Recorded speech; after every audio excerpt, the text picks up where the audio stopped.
parou para pensar em como as redes de computadores realmente funcionam? Essas redes estão por trás de praticamente tudo que a gente faz hoje, como acessar um site, assistir a um vídeo, participar de reuniões online, mandar uma mensagem. Tudo isso depende de conexões invisíveis, que ligam computadores e servidores espalhados pelo mundo inteiro. Mas tem uma coisa curiosa nisso tudo. Com toda a informação circulando ao mesmo tempo, como é que esses dados não se perdem pelo caminho? Como a rede consegue evitar confusão, congestionamento ou até mesmo colapsar? A resposta passa por um protocolo, ou seja, um conjunto de regrinhas, chamado STP ou STP, o Spanning Tree Protocol. Ele foi criado justamente para evitar esse tipo de bagunça, organizando os caminhos que os dados percorrem dentro das redes e garantindo que tudo funcione de forma rápida, estável e segura. E o mais impressionante, esse protocolo foi desenvolvido por uma das figuras mais importantes da história da computação, a doutora Radia Perlman, conhecida como a mãe da internet. O trabalho dela abriu caminho para a internet como a gente conhece hoje. E foi com muito orgulho que a gente da UMTI bateu um papo com a doutora Perlman.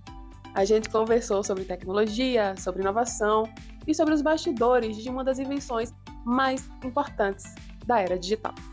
Fiquem com esse episódio imperdível, bom podcast e nos vemos na próxima. Olá pessoal, tudo bem com vocês? Meu nome é Daniel Azevedo, eu sou desenvolvedor, trabalho com tecnologia e atualmente eu estou como diretor de desenvolvimento na Unidade Municipal de Telecomunicações e Informática de João Pessoa, a UMTI, e hoje é um dia muito especial. A gente tem a honra de receber aqui a doutora Radia Perlman, uma das figuras mais importantes da história da computação. Ela é conhecida como a mãe da internet, criadora do protocolo STP, que tornou possível, o funcionamento das redes como a gente conhece hoje. Foi eleita inventora do ano no Vale do Silício, está no National Inventors Hall of Fame ao lado de nomes como Thomas Edison e os criadores do Wi-Fi.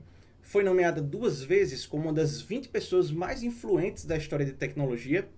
A doutora Perlman é autora do clássico Interconnections, um grande livro, leitura obrigatória para qualquer pessoa que deseja entender redes de uma forma aprofundada, mas muito clara. Então, para mim, pessoalmente, é uma alegria enorme poder conversar com ela aqui hoje. So, Dr. Perlman, thank you so much for taking the time to talk with us today. It's truly a pleasure for me, and honestly, a personal milestone as well. Welcome to Brazil. Thank you. I will actually be in Brazil in just a few days. Yeah, absolutely. We're counting down the days. I know you've told the story of Spanning Tree many times, but I still find it fascinating. Looking back, is there anything about its adoption or longevity that truly surprised you? I mean, did anything happen that you didn't expect at all? Like maybe something unexpected that happened after it became standard? Right. Well, it was needed to be invented because the world thought you didn't need the extra envelope that routers, which are boxes that move things from link to link to link, they need this kind of extra thing. So people were deploying applications without having that extra layer in the network stacks.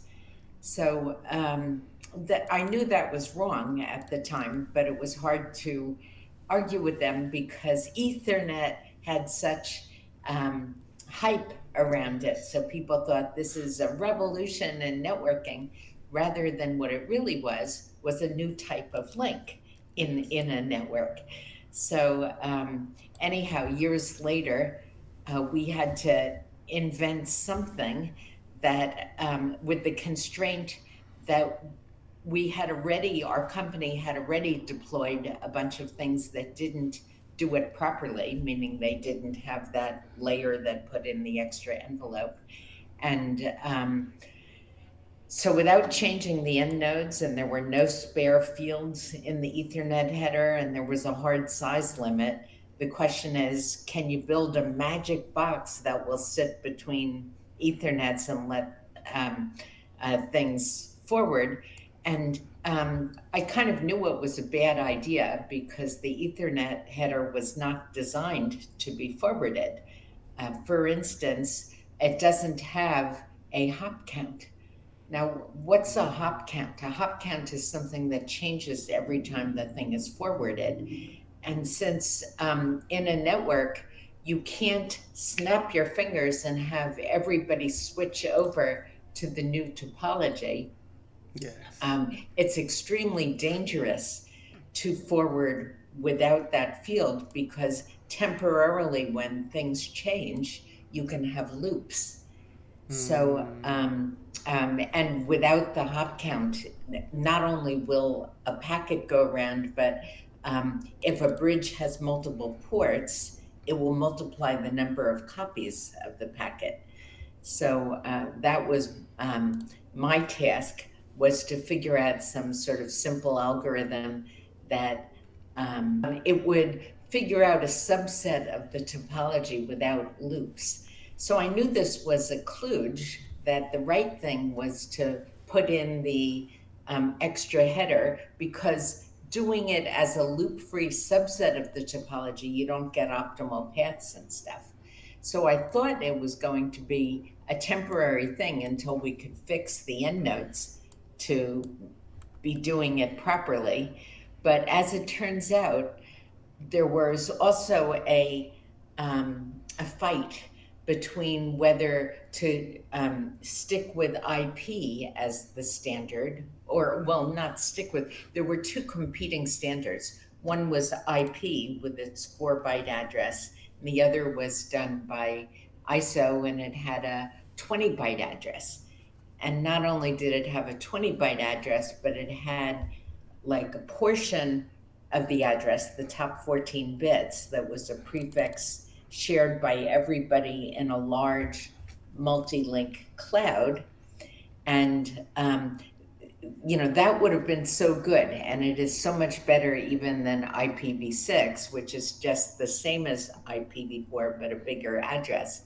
And it has the same property that if you move from one side of an IPv6 router to another, you have to change your address.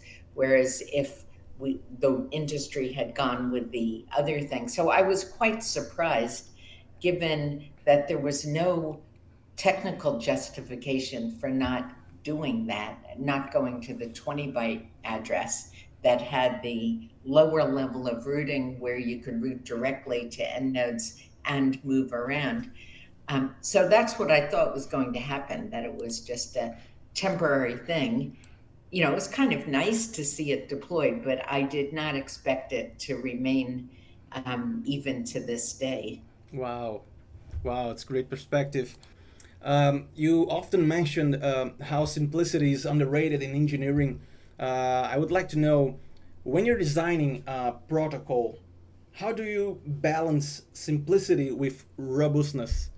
I mean, have you ever found that too clever designs become a problem later on? Absolutely. It's not robustness versus simplicity. Almost always the simpler thing will also be more robust. So I find, my advice to people is start with knowing what problem you're solving and really understanding that and looking at alternatives and so forth.